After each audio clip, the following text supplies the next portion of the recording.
welcome back to the Citizen channel. We're all staying safe and well, and another edition of the Kids of 86. Yes, that glorious Youth Cup winning team of 1986 for the first time that we'd ever done it.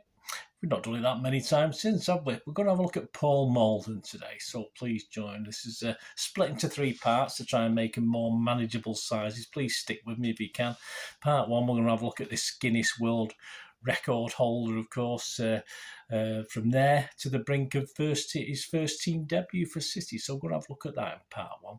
Please, if you are new to the channel, push that subscribe button, push the bell notifications. Please enjoy. Of course, you can give us a like. If you like Paul Maldon, give us a like. If you don't like Paul Maldon, give us a like. And if you like my efforts to sort of talk about him and give you information, give us a like as well. So that'll be much appreciated with these history vlogs. That, we don't always get as many likes as some other vlogs, but if you can support me, I'll be very grateful. Don't forget, press that subscribe button, press the notification button. Yes, Paul Maldon was born on the 6th of September 1967 in Farmouth, which is, if you're not aware, is near Bolton in Lancashire.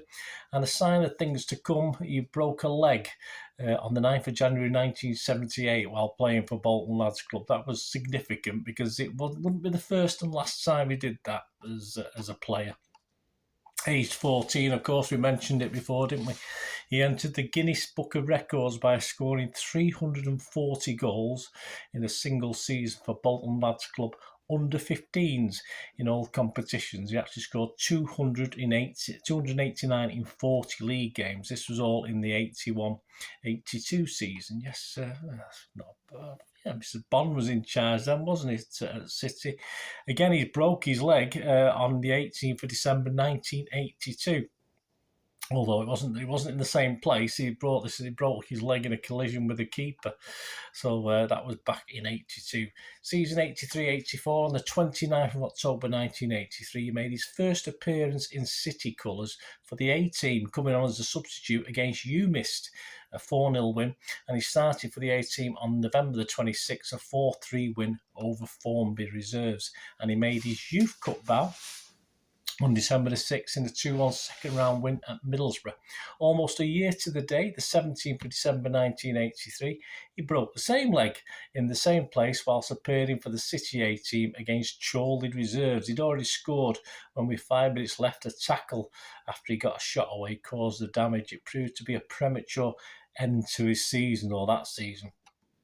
City scout Eric Mulliner had kept an eye on him, and after being invited to train with City at junior level, he'd been on associated schoolboy forms from 1982. And 2 years later, Maldon signed his first YTS. That was a youth training scheme. I was involved in that myself at where I worked at that time. I wasn't on it. I was actually, we were employing people on it. So he got a YTS contract for the Blues, age 17 on the 4th of June 1984. Despite a queue of clubs that included his hometown team, Bolton, they were interested. United were interested. Leeds United, Arsenal, Everton all wanted to sign him up. As a City fan, there was only ever one club, wasn't there? Who can blame him? 84-85 season, pre-season, he netted a goal against Carnarvon on the 13th of August for the reserves in a 2-1 win. And as a second-half substitute, he scored on his reserve team full debut in the Central League on the 28th of August 1984 in a 4-0 win against Stoke City. He replaced Ray Ranson, scoring the third goal. Back for City A, he used to sort of go from City A to the reserves. He was a star man in a 3-2 win at Rochdale reserves on September the 1st, grabbing one of the goals, and he signed professional forms on the 6th of September 1984. So there wasn't much of a gap between him obviously signing the junior side of it, if you like, the apprenticeship, and signing professional forms. He got a start in the reserves on match day 4 away at West Brom on September the 19th, but City were beaten 1-0. And 3 days later, despite defeat for the A team, Maldon was City's star man in a 3-1 loss at Everton. He scored our only goal. On September the 29th, he scored 2 in a 4-2 win over South Liverpool reserves. He scored a fine solo goal despite a defeat to Blackburn Rovers reserves on October the 30th. It finished 5-3. On November the 15th, he scored in a 4-4 draw with Huddersfield Town reserves. just one goal on the 22nd December in City A team's 12-0 win over Marine Reserves. Yeah, should have been 13, I believe, that one. On New Year's Day, he scored in Chester Reserves 2, City A 2, in an 8-0 win over Nottingham Forest Youth in the 84-85 FA Youth Cup. Third round on the 15th of January. He added the fifth. Maldon and City's interest in the 84-85 U Cup, though, ended in a 2-1 defeat at Newcastle in the next round. We would go a little bit better next time. City Reserves went down 2-0 at Coventry Reserves. He was City star man yet again on the 22nd of January, and again star man in a 2-0 defeat to West Bromwich Albion Reserves a week later.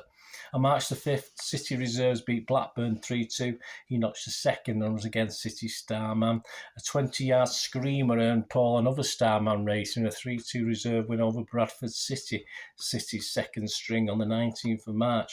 Back with the A team, he scored against Everton, Mist and Southport Reserves on the 23rd, 25th and 29th of March. He played a lot of football. I think they got the pounds of flesh in those days, and those games ended 3-0, 3-0 and 3-1 respectively. Despite a 4-0 A-team defeat to United on the 13th of May, he starred yet again for City. On the 16th of May, he travelled with the select City team to take part in a Bury centenary match. The attendance for that one was about 5,000 fans. It's down. I'm sure it was a bit more or a bit less, but they said 5,000. The City team that day included Nixon, Power, Clements, McCarthy, Phillips, McNabb and Simpson. Yeah, City won 2-0, although obviously the main benefit was Bury themselves, although of course what happened later in their history wasn't great, was it? But they're back, so it doesn't matter. He scored coming off the bench in a 1-1 draw with Crewe Reserves on the 23rd of May, and during 84-85 he'd made 23 starts, 4 as sub, and scored 6 goals for the reserves. And for the A-team he'd made 26 starts, with 2 as substitute, and scored 17 goals. On to 85-86 and pre-season. On the 18th of August, he scored 5 as the City Youth 11 beat HMS Manchester, a bunch of sailors, 13-0. So I think that should have been 14 at least. On September the 7th, he scored a 6-1 win over Marine Reserves for the A-team, and a week later in a 3-0 win at Chester Reserves.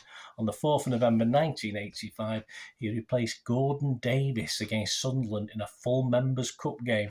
City won this semi-final 4-3 on penalties. He'd actually come on in the 108th minute. On the 8th of November, he started the eventually successful Youth Cup campaign, scoring a 7-1 first-round win over Tranmere Rovers, and on the 28th of November grabbed a hat-trick in another 7-1 win, this time over Blackburn Rovers in the second round. Before Christmas, he would notch 5 goals for the reserves in just 9 appearances. So he's doing all right. He's not quite had that first team chance yet, but join me in part 2 as Paul will make his first team debut at the age of 18 in front of his, surprised but proud watching parents. So join me for that. It'd be great to hear from him. Please, any memories you've got of Paul, give us a shout and let us know. It'd be great to hear from you. Hope you enjoyed that. Thanks for watching, guys. Until we meet again, that's one thing, don't I? Please stay safe, please. Come on, City. Bye for now.